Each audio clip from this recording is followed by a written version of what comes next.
Friends, welcome back to our channel. Now we're moving forward in the story. A sudden earthquake struck Jianghai City. People fell in a flash. Some rolled on the ground. Others stopped walking.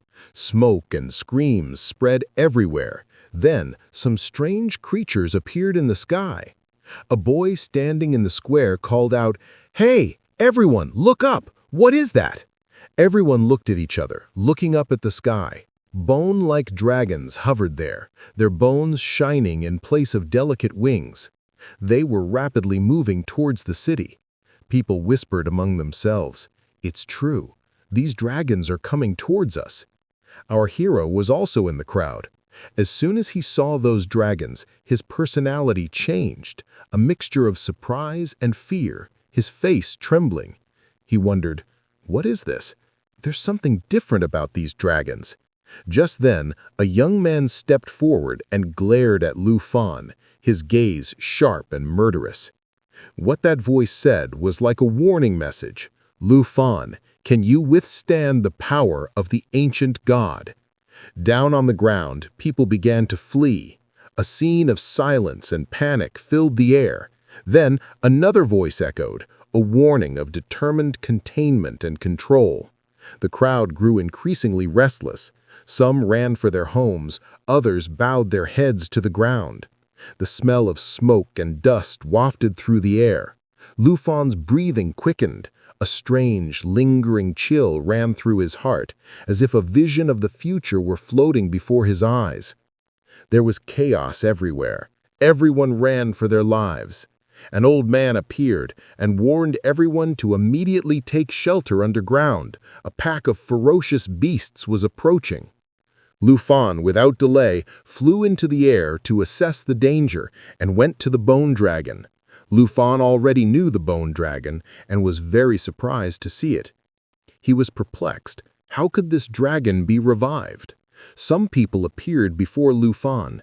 As soon as Lufon saw them, he thought, "Are these all going to fight the ancient bone god?" There was chaos everywhere. People were screaming and running. Some ran for their lives into the street, while others were falling and being crushed. Then an old man appeared, breaking through the crowd. His voice was deep and stern. "Everyone, immediately go to the shelter underground. A pack of ferocious beasts is coming."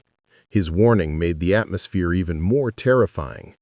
Meanwhile, Lufon, without delay, harnessed his strength and flew into the air. His eyes landed directly on those bone dragons. His breath caught as he recognized them. These were the same creatures he had seen before. How is this possible, he thought. Who could revive these dragons? Before he could find an answer, a few people appeared before him. Their faces were stern, and their eyes burned with determination. Lufon's mind began to question. Were they all here to fight the ancient bone god? But then one of them said loudly, "Don't waste time. We must stop them from entering the residential area." Then he looked at Lufon and said, "You must immediately take cover and help the city's defense forces." Lufon raised his hand and stopped. "Wait a minute." He took a glowing badge from his pocket and raised it into the air. The sight of the badge made the bystanders freeze. This pleased flashed in their eyes.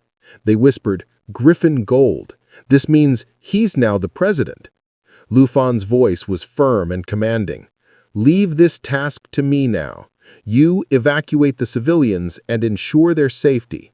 Message the other teams not to gather in one place. Work in a dispersed manner to avoid being targeted." His words carried such power that everyone present immediately bowed and said, "Yes, sir, we will obey your orders." Lufon had just stepped forward when his phone suddenly rang. He paused, took it out of his pocket, and glanced at the screen. But then a man answered and said, "Hurry up, we can't let it get near residential areas."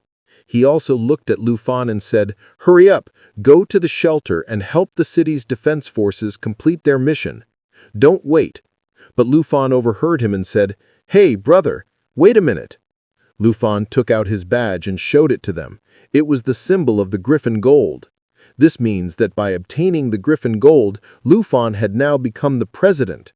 And then, at that very moment, Lufon ordered everyone, "Leave this task to me now. You go and evacuate the civilians and ensure their safety. Inform the other teams not to gather together. They should disperse and work separately to avoid being targeted." As Lufon gave his order, everyone listened attentively and said, "Yes, sir, we will follow your orders." As Lufon left, his phone suddenly started ringing. He looked at his phone. Lufon, overcome with panic, stepped forward with cool thought. A quick calculation ran through his mind. If he summoned the Tao of the 9 realms, a storm of magical energies would erupt, unleashing uncontrolled power and endangering innocent lives.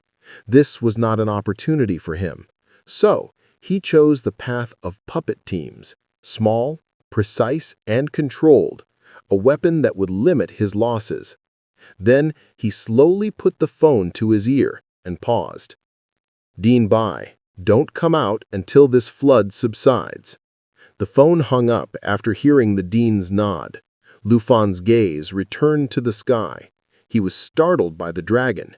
It now had a new body, a new consciousness, and arrived so quickly it seemed as if someone had twisted time.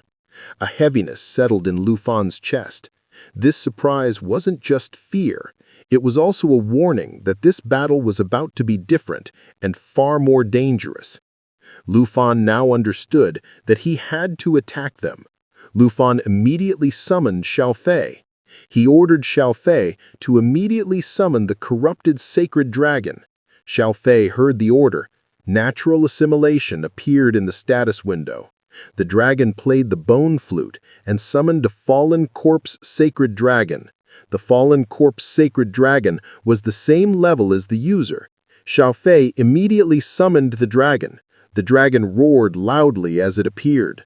Lufon also summoned the child he had just killed. Then he gathered all the puppets and ordered them to form a puppet team and kill this dragon. Remember, try to limit the scope of the damage. A large team of puppets stood in front of Lufon, and Lufon once again confirmed, "Did you hear me?" Everyone replied, "Master, we heard everything." Corpse control appeared in the status window. He controls the corpse puppets and can transform, summon, and send them back. Lufon was now ready to attack. He immediately ordered them to disperse in all directions. All of Fon's puppets immediately scattered in all directions and began attacking the dragon. Lufon wasted no time and immediately summoned all his dragons. Fon understood that this time the fight was no ordinary dragon, and the pressure this time was absolutely extraordinary. But Lufon feared that what would happen this time would be the true body of the ancient bone god. All eyes focused on Chen Tianji. Lufon's staring eyes also focused on him. The atmosphere froze, as if To was holding back every breath. Chen Tianji's smile was cold, and an old scar was awakening in his eyes. "Old friend," he said softly, "the story of you and this city will end today." The bone dragon's words echoed in the air. His voice was filled with hatred and triumph. "Lufon, today I will destroy you. Your blood will quench my thirst, and your name will be erased." Lufon gripped his sword tightly, his eyes fixed firmly. "You unleashed a wave of Tai Chi, and now you will not surrender the city under false pretenses," he said. His voice was calm, but the fire within was palpable. Chen Tianji twirled his sword between his fingers. Its ripples into the air sparkled and shot straight towards Lufon. The two swords collided, a flash of light spread, and the swords came close to breaking. Just then, a huge explosion erupted from the sky. The light from the bones spread, creating a haze all around. The fallen corpse sacred dragon roared and tried to spread its cursed spiritual net. Lufon called out, "Dragons, unite! Puppets, cut the thread!" Xiao Fei, Goatse, and Star Dragon roared together, tearing through the sky and rushing towards Chen Tianji and the Bone Dragon. The helmsman formed a defensive wall with an unseen collusion, but Lufon summoned a cold strategy within him. He knew that a direct attack would do nothing. He had to cut the thread that fueled regeneration. The puppets silently surrounded and slowly pounced on the marks surrounding the helmsman. At that very moment, Chen Tianji launched a powerful attack, his sword splitting the air and unleashing a powerful energy wave. But this one was also directed away from the townspeople. His aim was maximum destruction. Lufon hardened his heart. If this is the ancient bone god, I will find out his true identity today and bury him, he said to himself. His eyes now held the unwavering determination only a leader and warrior can muster. The battle had become bitter. Every step was a price. The fate of the city now rested on the swords, roars, and movements of the puppets, and Lufon was determined